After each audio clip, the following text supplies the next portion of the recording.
Hey guys, and welcome to Should You Buy It, where all we do is talk a little bit about the game and whether or not we think it's worth the cost.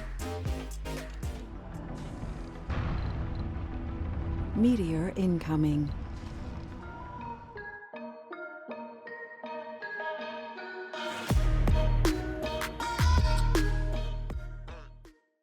In this episode, we'll be playing Surviving Mars, the space colony simulator game where you must colonize Mars and eventually even make it into a desirable tourist destination. So the first question we always cover in these videos is what stage of development is the game in? And in this case, Surviving Mars is currently in full release and available on PC as well as most consoles for $30. So what exactly is the game? Well, Surviving Mars is a game in which you must attempt to colonize Mars through the help of machines at first and later on humans. However, keep in mind that your precious humans will have needs, and needs cost time and money. Therefore, you will have to create revenue through valuable minerals and tourism. Now, what are the basics of Surviving Mars? Well, you will start out each playthrough by selecting some pre-settings that will determine a difficulty for you to play on. This can include things like where your funding comes from and how much of it you will have, to what starting resources and researchers you will have access to. This creates a good sense of customization for you to decide how you want your game to go.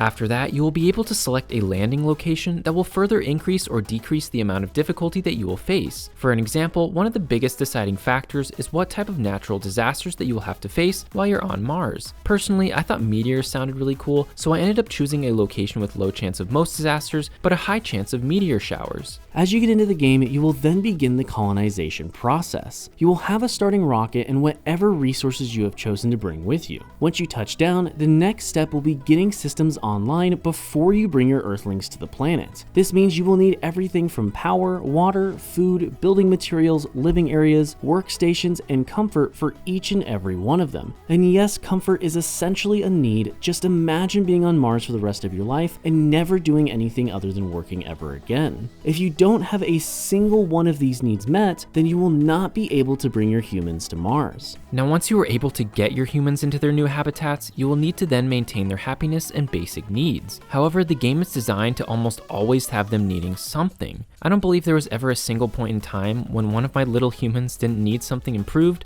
or they were going to revolt and or possibly starve. This isn't necessarily a bad thing though, as rather than relying on some unseen external threat like raiders, this game requires you to keep moving forward and expanding, or you'll simply run out of resources to survive. Let's take a moment and talk about the game's UI. Now, I do understand some people prefer this kind of a system, but for me personally, it was an absolute nightmare to find things. Just take this for an example. Let's say you want to build a surface heater. Do you think it's either in A, the storage tab, B, the power tab, or C, the life support tab? Go ahead and comment down below your answer and I'll give you a second.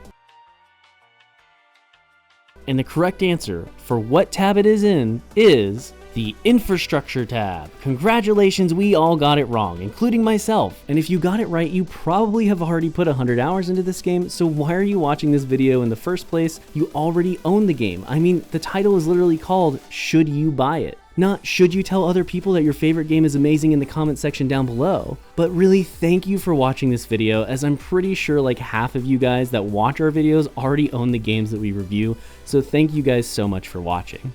Alright, back to the subject at hand. So what else is interesting about the game? Well, to me, the fact that tourism on a 200+ million mile away planet is a thing and is somehow made practical is absolutely amazing. I mean, my vacations in real life are like to the county fair 10 miles down the road, and the fact that this game just be like, nah, we going 200 million miles to see red dust is awesome. I mean, hey, if these tourists are willing to pay tens of millions of dollars for one trip to Mars, who am I to say no? Personally, I'd like to give that money to charity or something, but hey, it's a video game, so who cares? Lastly, let's talk about the graphics and replayability value this game offers. Well, graphically, the game doesn't really stand out too much, but it definitely has a futuristic sim style of approach to it. I think it's nice and all, there's just not really a whole lot to talk about. Now, the game definitely offers some replayability value, this being in both the game's drastic variation in difficulty as well as in its challenges. Now, I'm no spacefaring colony sim genius, so I didn't do too well at the challenges. However, the idea of them is actually pretty interesting.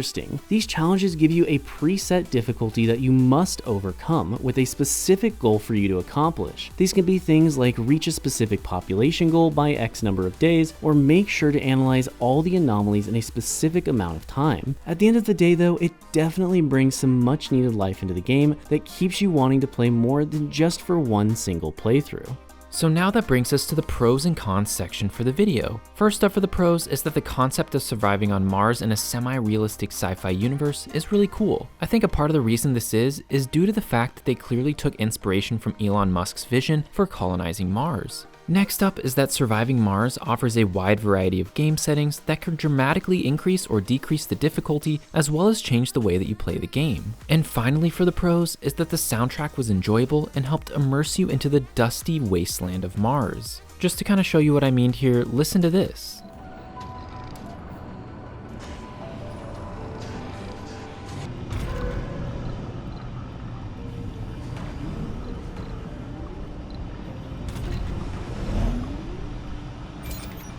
Now for the cons. First up for the cons, and I know this may be controversial, but personally, the UI was not enjoyable or easy to navigate whatsoever. For an example, why not add more tabs that would clearly illustrate what structures were in them rather than have 5 dome tabs and just 5 tabs for everything else? Another con is that I would argue that humans kind of ruined the game. What I mean by this is that I don't understand why Bob the alcoholic was even a candidate to be on the first humans to Mars trip anyways. All I can say, it is definitely not fun to have to deal with Bob the alcoholic when we're trying to fight to just produce enough food to survive. Lastly for the cons is that the gameplay loop gets pretty stale after a while and nothing is really super innovative about the game. It just takes aspects from other colony simulators and slaps them on Mars while not really offering any new or exciting things to the players. So now here we are at the rating for the game, and when we rate games, we want to get 1 hour of enjoyment out of every $1 that we spend on the game. So for this game in particular, in Surviving Mars, we would want to get roughly 30 hours of enjoyment out of the $30 that we spent. And after putting 24 played hours into this game, we give it 6 out of 10 potatoes. Yeah, and at the end of the day, Surviving Mars isn't a bad game whatsoever. In fact, I would argue that while I personally didn't enjoy it all that much, it still has a cool concept going for it. If you like the idea of a colony sim based in a semi-realistic sci-fi reality universe that takes place on Mars, then you will most likely enjoy this game. However, if you're just looking for the next great colony sim, then this probably isn't going to be it. The selling point for this is honestly more about the game's theme rather than the gameplay mechanics. And with all that being said, we feel that it is safe to say that Surviving Mars is probably still worth the cost.